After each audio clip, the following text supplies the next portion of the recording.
Hello friends, straight India का एक नया एपिसोड में आपका स्वागत है। आज हम भारतीय मिसाइल कार्यक्रम के इतिहास पर डिस्कस करेंगे। दोस्तों, हम सभी जानते हैं कि आज भारत विश्व में मिसाइल प्रौद्योगिकियों में एक अग्रणी देश है। पृथ्वी जैसी सामरिक मिसाइल से लेकर क्रूज मिसाइल, ब्रह्मोस और अग्निवीर तक भारत के शस्त्रागार में सभी प्रकार की मिसाइलें हैं। भारत ने यह 1983 में इंटीग्रेटेड मिसाइल डेवलपमेंट कार्यक्रम अग्नि, पृथ्वी, त्रिशूल, नाग और आकाश मिसाइल विकसित करने के लिए शुरू किया। त्रिशूल को छोड़कर आज सभी मिसाइलें भारतीय सशस्त्र बलों में शामिल हैं। भारत ने कई अन्य मिसाइलों जैसे ब्रह्मोस, निर्भय, अग्नि 1 से अग्नि 5, धनुष, सागरिका के 4 मिसाइल सशस्त्र बलों के लिए विभिन्न आवश्यकताओं के लिए भी विकसित किए। भारत ने अगली पीढ़ी की सतह से हवा में मार करने वाली मिसाइल, हवा से हवा में मार करने वाली मिसाइल जैसे एस्ट्रा, पनडुब्बी रोधी मिसाइल और एंटी उपग्रह हथियार भी विकसित की है।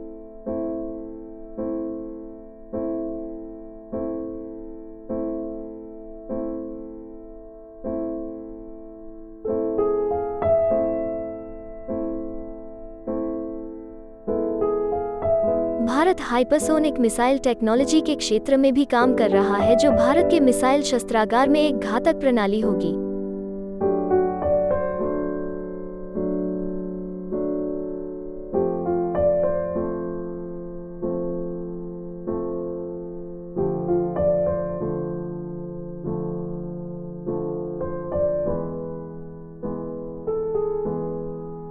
डीआरडीओ का मिसाइल कार्यक्रम 1960 का है, जब डॉक्टर DS कोठारी रक्षा मंत्री के वैज्ञानिक सलाहकार थे। युवा वैज्ञानिकों का एक समूह जिसमें S बंसल, KC चतुर्वेदी और BN सिंह ने उस समय के अंतर्राष्ट्रीय परिदृश्य से प्रेरित भारत में मिसाइल प्रौद्योगिकी के विकास के बारे में सोचा। मिसाइल टेक्नोलॉजी का अध्ययन करने के लिए एक कोर ग्रुप का गठन किया गया था, जिसे स्पेशल वेपन डेवलपमेंट टीम कहा जाता था। नई दिल्ली के मेटकाफ हाउस में वैचारिक स्तर पर काम शुरू हुआ। जल्द ही मिसाइल प्रतिष्ठान हैदराबाद में स्थानांतरित हो गया, जहां राज्य सरकार ने इसे तत्कालीन निजाम की सेना की बैरक दी। यह रक्षा अनुसंधान और विकास प्रयोगशाला DRDL हैदराबाद की उत्पत्ति थी। DRDL की पहली परियोजना पाकिस्तान को सप्लाई की गई अमेरिकी कोबरा मिसाइल के अनुरूप एक टैंक रोधी मिसाइल विकसित करना था। पहली anti tank missile propulsion, control, guidance, power supply पूरी तरह से स्वदेशी उत्पाद थी। कंप्यूटर नहीं थे और गणना करने के लिए इलेक्ट्रॉनिक सर्किट का उपयोग किया जाता था। हालांकि भारतीय सेना ने फ्रांस से सप्लाई की गई टैंक रोधी मिसाइल को अपनाया। DRDL ने रूसी सैम सिस्टम SA-2 को रिवर्स इंजीनियरिंग द्वारा सैम सिस्टम के बारे में इंजीनियरिंग ज्ञान विकसित करने के लिए डेविल प्रोजेक्ट शुरू किया। तभी group captain VS Narayanan DRDL के निदेशक थे। यदि DRDL आज एक विशाल बुनियादी ढांचे के साथ एक विशाल परिसर बन गया है, तो इसका श्रेय air vice marshal VS Narayanan को जाता है, जिसने बुनियादी ढांचे के निर्माण की आवश्यकता को महसूस किया। स्क्वाड्रन लीडर R गोपालस्वामी के नेतृत्व में वेलेंट नामक एक समानांतर कार्यक्रम लिक्विड प्रोपेलेंट द्वारा संचालित रॉकेट इंजन बनाने के लिए DRDL द्वारा शुरू किया गया था। VK सारस्वत उस टीम का हिस्सा थे जिसने 1971 और 1974 के बीच इंजन का निर्माण किया था।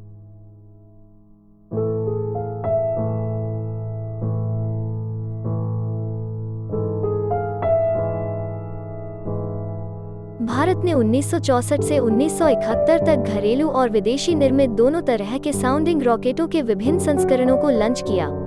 इसने भारतीय वैज्ञानिकों को रॉकेट टेक्नोलॉजी की बुनियादी जानकारी और ठोस और तरल रॉकेट इंजन की जानकारी प्रदान की।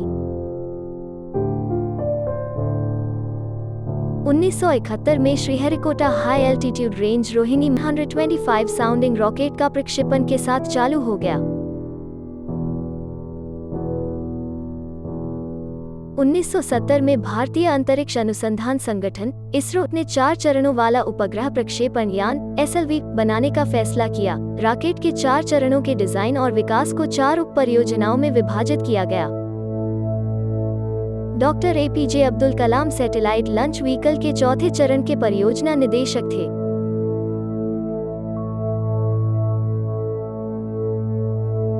भारतीय SLV को स्काउट रॉकेट पर बनाया गया था, जिसमें सभी सॉलिड फ्यूल स्टेजेस थे। चूंकि स्काउट अतीत में सफलतापूर्वक उड़ान भर चुका है और इसके आयामों और डिजाइन मापदंडों का ज्ञान सार्वजनिक रूप से उपलब्ध है, भारतीय वैज्ञानिकों का मानना कि 4 चरणों वाला ठोस ईंधन वाहन ही संभव है।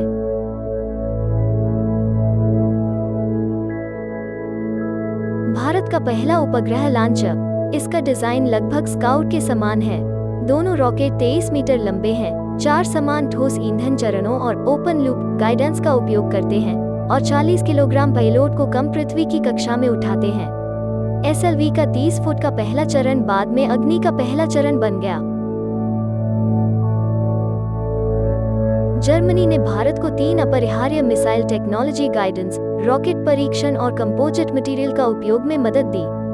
सभी अंतरिक्ष कार्यक्रम के लिए होने वाले थे, लेकिन सभी सैन्य मिसाइलों के लिए समान रूप से उपयोगी थे। विंड टनल किसी भी रॉकेट के डिजाइन के लिए आवश्यक है। 1974 में जर्मनी के DLR ने कोलोन पोर्ट्स में अपनी विंड टनल में SLV-3 के पहले चरण के एक मॉडल का परीक्षण किया।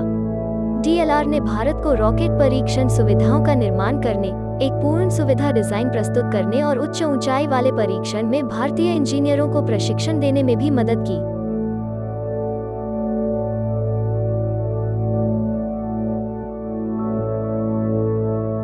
लिक्विड प्रोपल्शन के क्षेत्र में फ्रांस ने भारत की मदद की। फ्रांस के सोसाइटी यूरोपियन डी प्रोपल्शन के लाइसेंस के तहत भारत ने Viking high thrust liquid rocket motor का अपना संस्करण बनाया, जिसे यूरोपीय अंतरिक्ष एजेंसी के एरियन सैटेलाइट लॉन्चर पर इस्तेमाल किया जाता है।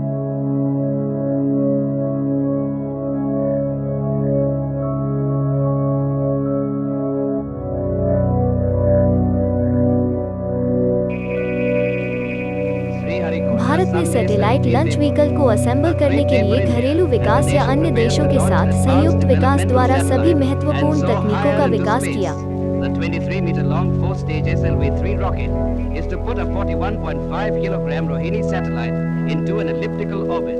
SLV-3 को 18 जुलाई 1980 को श्रीहरिकोटा रेंज शाह से सफलतापूर्वक लॉन्च किया गया था, जब रोहिणी उपग्रह RS-1 को कक्षा में रखा गया था, जिससे भारत अंतरिक्ष टेक्नोलॉजी देशों के एक विशेष क्लब का 6ठा सदस्य बन गया।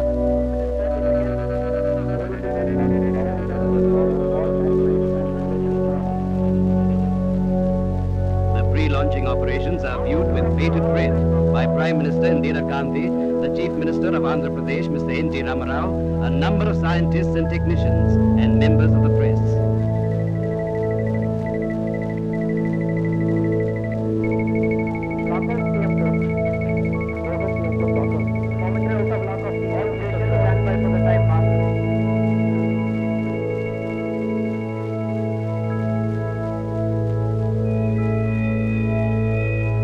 Launch vehicle technology involves several branches of science and engineering.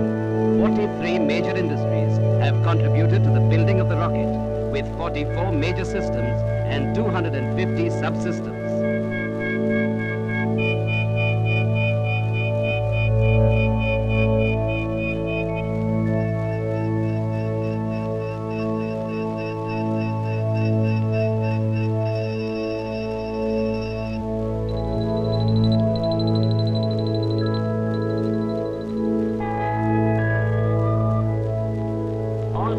Stand by for the time mark. This is mission control.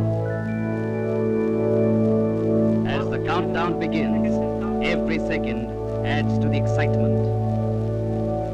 10, 9, 8, 7, 6, 5, 4, 3, 2, 1.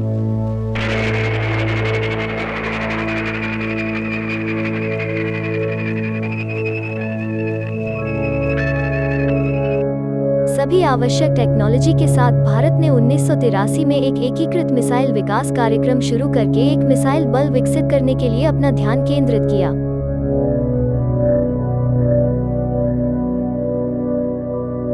(1988) में भारत ने अपनी पहली छोटी दूरी की पृथ्वी मिसाइल का परीक्षण किया, जिसमें प्रोजेक्ट विलियन से विकसित सिंगल स्टेज लिक्विड इंजन शामिल था।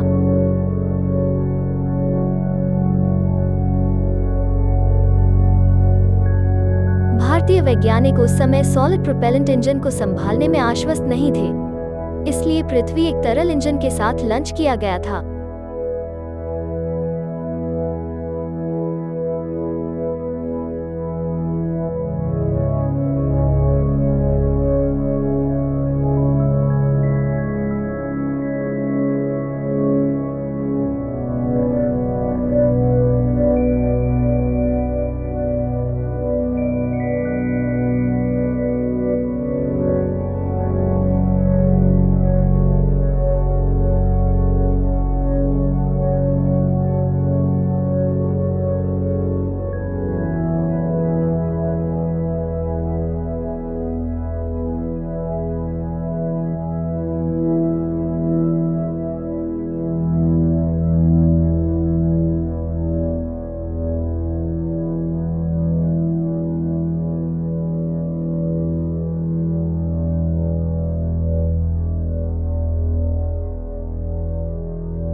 1989 को अग्नि मिसाइल टेक्नोलॉजी डेमोन्स्ट्रेटर को रे एंट्री टेक्नोलॉजी को प्रूव करने के लिए लॉन्च किया गया।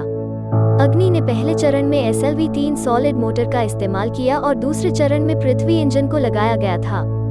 अग्नि मिसाइल परीक्षण एक निश्चित अवधि के लिए विदहेल्ड किया गया था। 1998 के परमाणु परीक्षण के बाद अग्नि कार्यक्रम विभिन्न प्रकार मिसाइल के साथ एक पूर्ण मिसाइल प्रणाली में विकसित हुआ।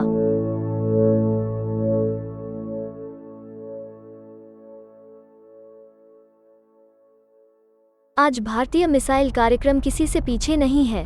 भारत ने अपनी रक्षा आवश्यकताओं को पूरा करने के लिए एंटी टैंक गाइडेड मिसाइल से लेकर ICBM तक विभिन्न प्रकार की मिसाइलों का विकास किया है।